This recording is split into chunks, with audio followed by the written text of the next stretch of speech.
Okay students, so I welcome you all to another video at our channel, The Academic Junction. So in today's video, I will be taking you through the detailed explanation of what you are going to study in your entire actuarial exam. So there are a lot of questions from you guys, sir. हमने start कर दिया CS1, CM1, ACET, but हम पढ़ने क्या वाले हैं आगे वाले subjects में? What all we going to study in these actuarial exam? So no need to worry, we are covering each and everything in this video today. But before we start, don't forget to subscribe our channel. Okay, so students. So now you know that there are 13 exams in our actual science. So in these 13 exams have been broken down into 4 series. So we will be discussing each and every series in a lot of detail. No need to worry. So first series is known as core principal series. So in total you have to study 7 exams in this series and all 7 exams are compulsory to attempt. तो बेटा हम इनके बारे में बात करें उससे पहले आप लोगों को ये पता होना चाहिए eligibility criteria. If you don't know what is the eligibility criteria for IFO और II, you can just go through video given in the description box. Okay, let us first talk about CM1. What is CM1? अब बेटा जो CT series के exam है ना, तो earlier इसको CT series कहते थे, that is core technical series. जब से हमारा 2019 के बाद करिकुलम चेंज हुआ था, now we call it as core principle series. तो हमारे CP सीरीज में अगेन 3 सब सीरीज भी है. क्या? Core mathematics, core statistics, core business. तो आप देख रहे होगे CM1 CM2 आपके कोर मैथमेटिक्स के पार्ट्स हैं, CS1 CS2 कोर स्टैटिस्टिक्स के, and CB1 CB2 CB3 core business series के. तो अगर हम बेटा कोर मैथमेटिक्स की बात करें, उसमें CM1 की बात करें, actual mathematics, so this is the lengthiest exam of your core practice series, sorry core principle series. ये सबसे बड़ा एग्जाम है. तो इसमें हम सजेस्ट करते हैं एवरेजली स्टूडेंट को 350 टू 400 आवर्स चाहिए अटेम्प्ट करने के लिए. अब यहाँ पे आप पढ़ने के वाले हो बेटा, यहाँ पे आप पढ़ोगे सारे अपने कैश फ्लोज के बारे में, सारे लोन स्केड्यूल्स, प्रोजेक्ट अप्रेजल. तो इसके अंदर भी ना 2 सब्जेक्ट्स होते थे पहले, CT1 CT5. तो पहले हम CT1 को प्रिपेयर करते हैं इसके अंदर, फिर CT5 पोर्शन को कंपेयर करते हैं. तो CT5 पोर्शन में बेटा आप क्या पढ़ते थे? लाइफ इंश्योरेंस के प्रोडक्ट्स. जैसे होता है ना, हम पॉलिसी लेते हैं, उसका हमें कुछ प्रीमियम पे करना पड़ता है. तो प्रीमियम वो कैसे कैलकुलेट होता है बेटा? वो प्रीमियम की सारी कैलकुलेशन आप इस सब्जेक्ट के अंदर सीखोगे. उसके बाद प्रीमियम कंपनी ने रिसीव करा, अब कंपनी कुछ तो आपको पे आउट्स करने के लिए पैसा रखेगी, लेकिन कंपनी को अपनी फ्यूचर प्लानिंग करने के लिए भी पैसा सेव करना पड़ेगा ना. तो इस प्रोसेस को हम कहते हैं रिजर्विंग. तो हम रिजर्विंग करना भी इस सब्जेक्ट के अंदर सीखेंगे. So this is all about numerical. आपका मेजर पोर्शन यहाँ न्यूमेरिकल ही रहने वाला है. You can expect 80 to 85% numerical and rest 10-15% you can expect some commenting portion. Is it clear? Now next exam in this series is CM2. CM2 is all about financial engineering and loss reserving. तो यहाँ पे बच्चों को बहुत doubt होता है, sir यहाँ पे हम क्या पढ़ेंगे? बेटा this is all about stock market and derivatives. आप स्टॉक मार्केट के डिफरेंट डिफरेंट प्रोडक्ट्स पढ़ोगे, ब्लैक स्कूल टेक्निक लगाओगे, और आप अपनी सबसे इंपॉर्टेंट चीज है ना, आप कॉल ऑप्शंस, पुट ऑप्शंस, जो डिफरेंट डिफरेंट डेरिवेटिव्स तरीके होते हैं, उनको वैल्यू करना सीखोगे यहाँ पे. Again this is again lengthy exam. यहाँ पे बेटा CM जो सीरीज है आपकी कोर मैथमेटिक्स सीरीज, यहाँ पे आपको दोनों सब्जेक्ट्स के अंडर एक्सेल पढ़ना होता है. ठीक है, जैसे हम कोर स्टैटिस्टिक्स में भी देखेंगे, वहाँ पे हमें R लैंग्वेज पढ़नी होगी. तो हमारा 70-30 का रेशियो रहता है. Again this all things we have already covered in different videos. You can just go through orientation session of each and every subject. We are just talking about each and every subject in quick detail. तो इसके बाद हम आते हैं बेटा अपने CS1 पे. CS1 is all about actual statistics. तो आप लोग देखोगे जो जिन्होंने अभी एक्चुअल पे फील्ड में एंटर करा है, हमने आपको क्या सजेस्ट करा था कि आप CS1 या CM1 से स्टार्ट कर सकते हो. तो CS1 में आप लोग क्या पढ़ रहे हो बेटा? CS1 is also all about actual statistics. यहाँ पे हम क्या देख रहे हैं? Mean, median, mode, different distributions का हम अलग से PDF देख रहे हैं, CDF देख रहे हैं, फिर उनका मीन निकाल के देख रहे हैं, MGF फंक्शंस देख रहे हैं, CGF फंक्शंस देख रहे हैं. आगे जाके आप इस सब्जेक्ट में क्या देखोगे? आप देखोगे पॉइंट एस्टिमेशन वाले चैप्टर में क्या आप अपने पैरामीटर्स एस्टिमेट कर रहे होंगे using different techniques. Then confidence intervals, hypothesis testing. तो ये सब बेटा आपके कॉन्सेप्ट्स कहाँ के हैं? ये सारे आपके स्टैटिस्टिक्स के कॉन्सेप्ट्स है. अगर आप लोग स्टैटिस्टिक्स ऑनर्स कर रहे हो तो वहाँ पे आपको देखोगे काफी मेजर पोर्शन इसका मिलता जुलता मिलेगा. तो यहाँ पे आप लोग क्या पढ़ने वाले हो? यहाँ पे आप इसको अप्लाई करोगे R लैंग्वेज में. Again we expect 250 to 300 hours student should invest on this subject. Next is your CS2. इसको आप बोल सकते हो एडवांस स्टैटिस्टिक्स. ऑल्दो इस सब्जेक्ट का नाम क्या है? Risk modelling and survival analysis. अच्छा, इस सब्जेक्ट में, इस पूरी सीरीज में आपके 2 सब्जेक्ट्स है जहाँ पे आप एक एरिया को कवर कर सकते हो, एक्चुअल साइंस एरिया को. CM1 में हम काफी बात करते हैं लाइफ इंश्योरेंस की, और CS2 में हम कुछ कुछ किसी किसी जगह जनरल इंश्योरेंस के आपको एग्जांपल देते हैं। जैसे जब आप स्टोकास्टिक यूनिट पढ़ोगे इसके अंदर, तो स्टोकास्टिक यूनिट में आप लोग मार्कओव मॉडलिंग कर रहे होगे, वहाँ पे आपको बहुत ज़्यादा प्रोडक्ट्स जनरल इंश्योरेंस के मिलेंगे, जैसे नो क्लेम डिस्काउंट। तो जनरल इंश्योरेंस में जैसे आप अपना कार इंश्योरेंस पॉलिसी खरीदते हो, होता है ना कि करंट ईयर में आपने एक प्रीमियम पे करा, अगर आप पूरे साल कोई भी क्लेम नहीं ले रहे तो आपको नेक्स्ट ईयर कंपनी एक डिस्काउंट ऑफर करती है। तो ये सब एग्जांपल्स आप लोग मार्कऑफ चेन्स के अंदर पढ़ोगे, तो यहाँ पे आप थोड़ा सा जनरल इंश्योरेंस के अंदर लिंक कर सकते हो। लेकिन अगेन यहाँ पे क्या है, CS2 के अंदर भी आपको अगेन थोड़े एडवांस लेवल स्टैटिस्टिक्स अप्लाई करनी होगी, ठीक है। तो यहाँ रहे बेटा ये आपके 4 सब्जेक्ट्स न्यूमेरिकल के, CM1 CM2 CS1 CS2, these 4 are your pure numerical subjects of entire actuarial science exams। अब आप बोलोगे सर आगे कहीं भी न्यूमेरिकल नहीं है, बेटा न्यूमेरिकल नहीं है इसको इसका मतलब ये नहीं आपको हिस्ट्री का क्वेश्चंस पूछेंगे यहाँ पे, हिस्ट्री का क्वेश्चन नहीं। अगर न्यूमेरिकल नहीं भी होगा तो प्रैक्टिकल एप्लीकेशन थ्योरी ही आएगी। ऐसा नहीं होगा आपको कुछ मगअप करना है और वहाँ पे आपको वो लिखना है, नहीं ऐसा नहीं होगा, आपको समझ के ही क्वेश्चंस आंसर करने होंगे। लेकिन हाँ, इन 4 सब्जेक्ट्स में पहले तो ऑलमोस्ट 90-95% आपका न्यूमेरिकल रहता है, लेकिन अब कोविड के बाद एग्जाम पैटर्न थोड़ा सा चेंज हुआ। They are targeting 75 to 80% of numerical and remaining 20% they are asking you commenting part, और थोड़ा सा कि आपको समझ आ रही है चीजें या नहीं आ रही, सिर्फ आपको न्यूमेरिकल ही आता है, तो थोड़ा सा वो आपसे एप्लीकेशन भी चाह रहे हैं, ठीक है। तो यहाँ पे आपको समझ आ गया, CM में हम पढ़ रहे हैं एक्सेल, CS में हम पढ़ रहे हैं R। अब हम आते हैं CB1 CB2। आप देखो इन सब्जेक्ट्स के अंदर आपको CB1A और CB1B नहीं दिखना, क्योंकि ये सिंगल एग्जाम है 3 और 15 मिनट्स की। अगर आप यहाँ देखो इनकी ड्यूरेशन साथ में लिखी हुई है, तो थ्योरी वाला जो सब्जेक्ट होगा वो 3 और 15 मिनट्स का, और इनका प्रैक्टिकल एग्जाम 1 और 45 मिनट्स का। लेकिन ये वाले आपके सिंगल डे एग्जाम है CB सीरीज वाले, तो इसके अंदर बेटा 3 एग्जाम है, 2 तो आपके अगेन थ्योरी बेस्ड एग्जाम है, जो तीसरा है वो प्रैक्टिकल है। तो एक एक करके डिस्कस करते हैं। CB1 is all about business finance. यहाँ पे आप अगर क्लास 12 में अकाउंट्स पढ़ के आए हो तो उसका बहुत ज्यादा यूज होगा यहाँ पे। तो आप यहाँ पे क्या पढ़ोगे, अगेन जो नहीं भी पढ़ के आए no need to worry, science background वाले होते हैं, सर हमारे पास साइंस थी तो क्या ये सब्जेक्ट्स कर लेंगे, बेटा करना ही है ना, फील्ड ऑप्ट करी तो करना तो है ही। तो बिल्कुल स्क्रैच से शुरू होगा सब कुछ, क्रेडिट डेबिट, उसके बाद बैलेंस शीट्स, रेशियोज, ये सब कुछ हम इसके अंदर पढ़ेंगे CB1 के अंदर। तो अगेन यहाँ पे भी कुछ कुछ न्यूमेरिकल पोर्शन रहता है, लेकिन ज्यादा अब यहाँ से क्या स्टार्ट हो जाता है, एप्लीकेशन बेस्ड थ्योरी। अच्छा, इन दोनों सब्जेक्ट्स में एक अच्छी चीज क्या है, दोनों में MCQs आते हैं। ऑल्दो अब तो सारे न्यूमेरिकल सब्जेक्ट्स में भी MCQs आने शुरू हो गए हैं, क्योंकि आप लोग इतना ऑनलाइन टाइप नहीं कर पाओगे, इसलिए उन्होंने MCQs देना स्टार्ट कर दिए। लेकिन यहाँ पे ट्रेडिशनली स्टार्टिंग से MCQs थे। तो CB1 का सेट पैटर्न है, 20 मार्क्स के MCQs आते हैं, और CB2 का सेट पैटर्न है, वहाँ पे 45 मार्क्स के आपके MCQs आते हैं। तो यहाँ पे हमने बिजनेस फाइनेंस में देखा, हम अकाउंटेंसी की बात करेंगे। वैसे अगर हम CB2 की बात करें, बिजनेस इकोनॉमिक्स, नाम से पता लग रहा है यहाँ पे हम इकोनॉमिक्स की बात करेंगे। अगेन सब कुछ बहुत बेटा स्क्रैच से स्टार्ट होगा, है ना, माइक्रो मैक्रो लेवल इकोनॉमिक्स बिल्कुल हम स्क्रैच से स्टार्ट करेंगे और इसको डिटेल में समझेंगे इस सब्जेक्ट के अंदर। तो अगर आप मेरे से पूछोगे सर, अगर मैं आपसे पूछूं सबसे इजी सब्जेक्ट क्या है, तो बेटा according to me I will read CB2 as the easiest exam of your entire core principle series. तो थोड़ा सा इजी है इसको क्रैक करना, और सबसे अगर लेस टाइम बोले हमको इसमें इन्वेस्ट करने की जरूरत है।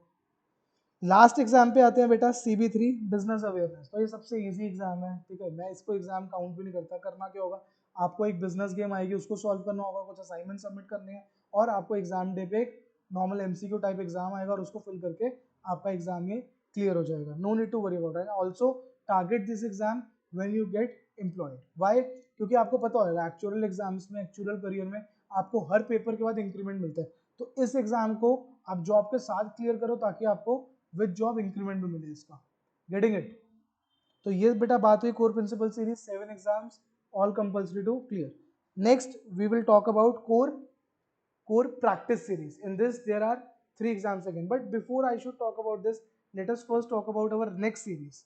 नेक्स्ट सीरीज के बारे में बात करते हैं, that is specialist principle series, और you can say SP series. यहाँ पे बच्चों को सबसे ज्यादा कंफ्यूजन होती है कि सर यहाँ पे तो 8 एग्जाम्स है, तो अगर हम टोटल करें 7 एग्जाम्स कोर प्रिंसिपल सीरीज में हो गए, 3 एग्जाम्स कोर प्रैक्टिस सीरीज में हो गए, फिर 8 एग्जाम्स आपके SP सीरीज में हो गए, और 5 एग्जाम्स ऐसे सीरीज में हो गए। तो कितना हो गया, 7 + 3 + 8 + 5, ये तो आपके 23 सब्जेक्ट्स हो गए। आपने तो कहा था 13 सब्जेक्ट्स होते हैं, तो बेटा इसके 8 के 8 एग्जाम्स कंपल्सरी नहीं आएगी। These 8 exams are not compulsory. यहाँ पे आपको कोई भी 2 सब्जेक्ट्स सिलेक्ट करनी है, ठीक है। यहाँ पे डोमेन स्पेसिफिक एग्जाम आ गए, जैसे अब ये वाले जो एग्जाम्स होंगे हम कब आपको प्रेफर करेंगे करने के लिए, वंस यू गेट एम्प्लॉयड, क्योंकि तभी तो आपको पता लगेगा कि किस स्ट्रीम में आप काम कर रहे हो, किस स्ट्रीम में आपको इंटरेस्ट आ रहा है, और किस स्ट्रीम में आप अपना करियर देख रहे हो। अगर सर स्ट्रीम मतलब एक्चुअल साइंस हमने स्ट्रीम ऑप्ट करते हो, बेटा एक्चुअल साइंस के अंदर भी आपको डिफरेंट डिफरेंट डोमेन से काम करने के। अब हम एक एक डोमेन के बारे में थोड़ा थोड़ा बात करते हैं।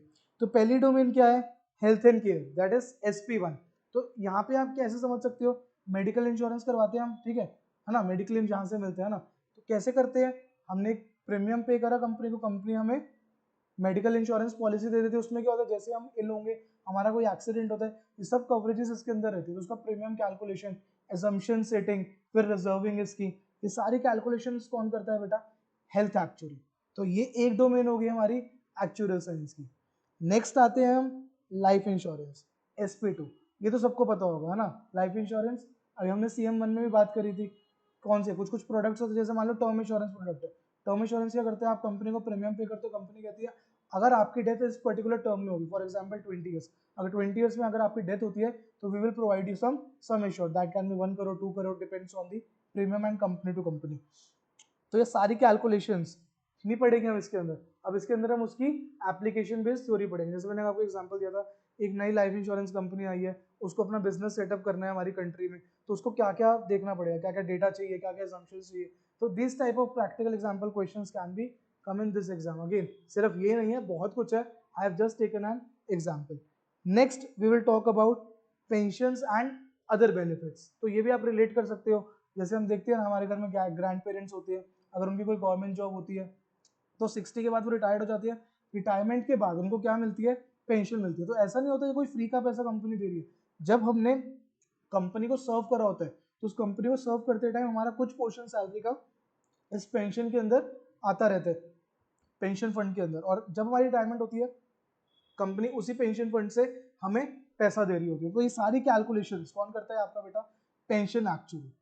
So these all calculations will be done by pension actually. तो अगर हम इंडिया में देखें ना, तो इस वक्त सबसे ज्यादा काम हमारा लाइफ का या फिर पेंशन का ही, द मोस्ट इंपॉर्टेंट स्ट्रीम्स। तो अगर हम देखें जो सबसे बड़ी बड़ी MNCs है, जैसे हमारी मर्सर हो गई, एऑन हो गई, तो इनके पास ज्यादा काम किसका है बेटा, पेंशंस का। और बहुत ज्यादा काम हमारी कंट्री में सबसे ज्यादा किसका है, लाइफ इंश्योरेंस। तो आपको देखोगे जब आप जॉब्स के लिए जा रहे हो, लाइफ के रूल्स बहुत ज्यादा आपको देखने को मिलेंगे। Okay, next will talk about SP5 and SP6, finance and investments and financial derivatives. तो SP6 को आप रिलेट कर सकते हो जो अभी हम CM2 में देख के आए थे, बिल्कुल स्टॉक मार्केट का एडवांस लेवल, यहाँ पे हम उसको ही एडवांस लेवल में पढ़ रहे हो। अगर आप देखोगे ना, तो इन स्पेशलाइजेशन सीरीज में अगर प्योर न्यूमेरिकल सब्जेक्ट अगर आप कोई देखोगे, दैट इज SP6। बहुत ज्यादा इसमें न्यूमेरिकल कंटेंट है, ऑल्दो ऐसा नहीं है 100% न्यूमेरिकल है, लेकिन बाकी किसी भी सब्जेक्ट में एक्सेप्ट दोस 4 subjects, CM1 CM2 CS1 CS2, किसी में भी न्यूमेरिकल नहीं है। यहाँ आके आपको दोबारा न्यूमेरिकल मिलता है, लेकिन वो न्यूमेरिकल अच्छा खासा लेवल होता है, ठीक है। तो लेकिन बेटा अगर मैं इंडिया की बात करूँ, SP5 SP6 का बहुत ज्यादा अभी इतना काम नहीं है, बट हाँ as actually industry is growing, we are expecting some work in banking sector as well, so it is increasing। जैसे आप हम देखते हैं इन्वेस्टमेंट बैंकिंग के रोल्स होते हैं, so that is covered under these two streams, getting it। Last, okay second last, general insurance. तो आप देख रहे हो जनरल इंश्योरेंस के हमारे पास दो सब्जेक्ट्स हैं, one for reserving and one for pricing. मैंने आपको इनके बीच का थोड़ा सा डिफरेंस समझाया था। प्राइसिंग का मतलब क्या होता है बेटा, प्रीमियम सेटिंग। रिजर्विंग का मतलब क्या होता है, प्रीमियम का हमें कुछ कुछ पोर्शन सेव करना होता है अपने फ्यूचर एडवर्स सिनेरियोज के लिए, ठीक है। तो कुछ कुछ हम रिजर्विंग करके रखते हैं। जरूरी नहीं होता हमारे पास अगर आज प्रीमियम आ गया तो पूरा प्रॉफिट है कंपनी का, नहीं, कंपनी को देखना होता है फ्यूचर में कुछ अनसर्टेन इवेंट्स हो सकते हैं, तो उसके लिए कंपनी को पैसा बचा के चलना होता है, तो उसको हम क्या कहते हैं, रिजर्विंग कॉन्सेप्ट। तो ये सब हम किसके अंदर पढ़ेंगे बेटा, जनरल इंश्योरेंस के कॉन्सेप्ट हम किसके अंदर पढ़ेंगे, SP7 और SP। तो जनरल इंश्योरेंस का एक एग्जांपल, जैसे हम लोग सब मोटर इंश्योरेंस करते हैं ना, कार परचेज करते हैं, उसके साथ हमें क्या कंपल्सरी होता है लेना, इंश्योरेंस कंपल्सरी होता है। इंश्योरेंस के लिए हम प्रीमियम पे करते हैं, प्रीमियम पे करने के बाद कंपनी हमें क्या कहती है कि हम आपको सिक्योर कर रहे हैं, कल को आपका एक्सीडेंट होता है या फिर आप किसी का एक्सीडेंट करते हो, इवन उसको भी हम पैसा देंगे, that is called motor third party insurance. और अगर आपकी गाड़ी का भी एक्सीडेंट होगा तो इसको हम क्या कहते हैं, प्रोटेक्शन कवर। तो ये सब कंपनी कवर करती है। So this is an example of general insurance. Last exam of this series is enterprise risk management, ठीक है। ये बहुत बच्चे इसके लिए कम अवेयर होते हैं और बहुत इसके कम सिलेक्ट करते हैं इस एग्जाम को, ऑल्दो इसका थोड़ा सा भी स्कोप कम है इंडिया में, लेकिन हाँ it is emerging as actuarial science field is emerging in our country। तो बेटा यहाँ पे आप लोग क्या पढ़ोगे, अभी तक हमने देखा कि हमने इन सब सब्जेक्ट्स के अंदर अलग अलग डोमेन्स की बात करी। तो अलग अलग डोमेन्स के अंदर बेटा रिस्क भी होंगे, तो उन रिस्क को जब हम ग्रुप लेवल पे देख रहे होंगे, ठीक है, एक इंडिविजुअल रिस्क में जब इस रिस्क को हम ग्रुप लेवल पे देख रहे होंगे, वो सब चीज़ों की पढ़ाई हम किसके अंदर पढ़ेंगे, एंटरप्राइज रिस्क मैनेजमेंट के अंदर। Getting it? So these are 8 subjects and out of these 8 you have to clear 2 subjects. Again अगर आप जनरल इंश्योरेंस ऑप्ट कर रहे हो तो obviously you will be covering SP7 SP8 only. जैसे अगर आप हेल्थ कैप्चर कर रहे हो, हेल्थ इंश्योरेंस, तो उसके साथ आप एक इन्वेस्टमेंट का पेपर उठा सकते हो, या फिर हेल्थ के साथ लाइफ का कर लिया, हेल्थ के साथ पेंशन का कर लिया। सिमिलरली कोई भी 2 पेपर्स आप कॉम्बिनेशन में कर सकते हो। मैंने क्यों बोल रहा 2 जनरल के करोगे, ऑब्वियसली अगर आपको जनरल इंश्योरेंस में जाना है तो 2 सब्जेक्ट्स है, you will B targeting both of these subjects only. अब हम आते हैं वापस से अपनी कोर प्रैक्टिस सीरीज पे। ठीक है, यहाँ पे हम इसके बारे में थोड़ी सी और बात करते हैं। तो core practice series, again I have told you कि there are 3 exams, CP1, CP2, CP3। तो सबसे पहले हम बात करते हैं CP1 के बारे में। तो हमने देखा बेटा सारे स्पेशलाइजेशन के सब्जेक्ट्स। अब इनमें क्या है, हर एक फील्ड का स्पेसिफिक चीजें हैं, लेकिन जो CP1 है ना, उसके अंदर हमें हर एक फील्ड का थोड़ा थोड़ा थोड़ा थोड़ा पढ़ाया गया। प्लस जैसे हेल्थ का, लाइफ का, फाइनेंस का, इन्वेस्टमेंट का, फिर आपका जनरल का, इसके साथ में आपको रिस्क पढ़ाए जाएंगे सब डोमेन्स के, फिर उनकी रिस्क मैनेजमेंट सिखाई जाएगी, asset side risk, liability side risk, ये सब कुछ पूरा डेटा, एजम्पशंस, लाइबिलिटीज, मॉडलिंग, ये पूरा बहुत बड़ा पेपर है बेटा आपका CP1। Instead I can say ये सबसे बड़ा एग्जाम है आपके पूरे एक्चुअल साइंस का। देख रहे हो, तो 2 थ्योरी सब्जेक्ट्स आपको अटेम्प्ट करने हैं, 3 आवर 15 मिनट्स ईच के। आपको उसके नीचे वाला भी बड़ा लग रहा होगा, लेकिन उसका सिलेबस बहुत कम है। तो सबसे वास्ट सिलेबस जो है आपके पूरे एक्चुअल साइंस में वो CP1 का ही, लेकिन इसका इंक्रीमेंट भी सबसे ज्यादा है। व्हेन यू गेट एम्प्लॉयड तो आप देखोगे आपका हर एग्जाम के साथ इंक्रीमेंट हो रहा होगा। CP1 का इंडस्ट्री वाइज सबसे ज्यादा इंक्रीमेंट है। It ranges from 1 lakh to almost 2.5-3 lakh per annum, है ना। जैसे पेपर क्लियर करा, your package will shoot up with this amount. Is this clear? Next आते हैं हम बेटा इसके अलग 2 सब्जेक्ट्स पे, मॉडलिंग प्रैक्टिस और कम्युनिकेशन प्रैक्टिस। अगेन इन 2 सब्जेक्ट्स को हम आपको बिल्कुल एडवाइस करेंगे कि आप जॉब के साथ करो। यहाँ पे आपका बेटा एक्सेल स्किल्स टेस्ट कर रहे हैं वो, और यहाँ पे आपके डॉक्यूमेंटेशन स्किल्स टेस्ट कर रहे हैं। ऑब्वियसली डॉक्यूमेंटेशन स्किल बेटा वो यहाँ पे भी टेस्ट कर रहे हैं, लेकिन यहाँ पे आपको क्या बनाना दिखाएंगे, आपको बोलेंगे पेपर 1 में मॉडलिंग करो। एक आपको सिनेरियो दे देंगे, जैसे CM1 में भी अगर किसी ने पढ़ा हो, CM1 में हमें क्वेश्चन को एक्सेल में सॉल्व करना पड़ता है, उससे थोड़ा सा इजी क्वेश्चन रहेगा। तो वहां पे आपको मेन आपके एक्सेल के स्किल्स सिर्फ टेस्ट नहीं कर रहे, वो तो कर ही रही है, साथ में वो देख रहे हैं कि आप मॉडल को कैसे एक्सप्लेन कर रहे हो, मॉडल को कैसे लिख के आ रहे हो। अगेन पेपर 2 में क्या देंगे, आपको एक और मॉडल दे देंगे और आपको उस मॉडल से समरी लिखनी होगी। So this is all about understanding the models. तो तभी क्या बोला उन्होंने, modelling practice. Again easy exam है, कोई इसमें आपको बहुत ज्यादा ऐसे पढ़ने की वास्ते पढ़ने की जरूरत नहीं है। अगर आपकी कोर प्रिंसिपल सीरीज क्लियर है, you can easily attempt this exam after studying or after practicing 50 to 100 hours. Next, we will talk about last exam of this series, CP3 Communications Practice Series. यहाँ पे बेटा क्या होगा, आपको एक scenario देंगे, ठीक है, एक सिनेरियो को आपको ऐसे एक्सप्लेन करना है जैसे आप एक लेमैन को टर्म्स में एक्सप्लेन करो। यहाँ पे वो आपको क्या चेक करेंगे कि as an actually whether you can explain a situation to a layman audience और नॉट। यहाँ पे आपको कोई भी टेक्निकल टर्म्स नहीं यूज करनी, जार्गन्स नहीं यूज करनी, आपको सिंपल लैंग्वेज में अपना सिनेरियो एक लेमैन ऑडियंस को समझाना है। इस तरीके से आपको अपना पेपर राइट करना है। Again this is a word based exam, आपको वर्ड पे अपना आंसर टाइप करना होगा। 3 hour 15 minutes exam. So these 2 are your practical exams and this is your again theory based application exam. Students getting it? Again अब यहाँ तक हमने क्या डिस्कस कर लिया, 7 exams from core principle series, 3 exams from core practice series. If you clear both of these series, सारे exams अगर इन दोनों सीरीज के हो जाते हैं, so you will be called associate actuary of that respective society. अगर आप IFO से कर रहे हो, you will be called AIA, और अगर आप IIA से कर रहे हो तो you will be called AIAI, Associate of Institute of Actuaries of India, और FIA मतलब सॉरी AIA मतलब Associate of Institute and Faculty of Actuaries. अब आते हैं हम अपनी last and most important series पे, जो आपको टैग देगी ये एक्चुअली का, specialist application series. In this there are 5 domains again. अब यहाँ पे बेटा स्पेसिफिक डोमेन्स है, देखो health and care, life insurance, general insurance, pension, investment, इन सब के बारे में हम ऊपर बात कर चुके हैं।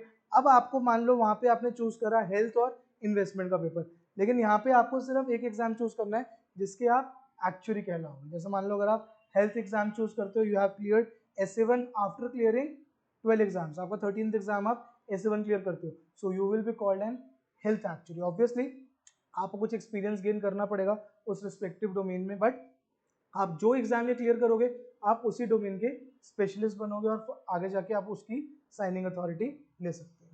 Getting it? अगेन 5 डोमेन से बहुत लास्ट की बात है ये, क्लियर? ठीक है, तो बेटा again after clearing this exam you will B entitled with fellow of the respective society. अभी हमने देखा था ना, वो 10 एग्जाम्स क्लियर करने के बाद हमें एसोसिएट का टैग मिलता है, ये वाला एग्जाम लास्ट क्लियर करने के बाद हमें फेलो का टैग मिलता है। अगर आप आई से क्लियर करते हो देन FIAI Fellow of Institute of Actuaries of India, और अगर आप IFO से क्लियर करते हो देन FIA Fellow of Institute and Faculty of Actuaries. So this is the pattern of all 13 exams. In this way you will be studying each and everything, but if you are at the initial stage, just focus on core principle series. Okay students, so we will cover it till here. For any other doubts you can just visit our website, you can just contact on our WhatsApp number, or you can just log in our website, that is www.theacademicjunction.co.in.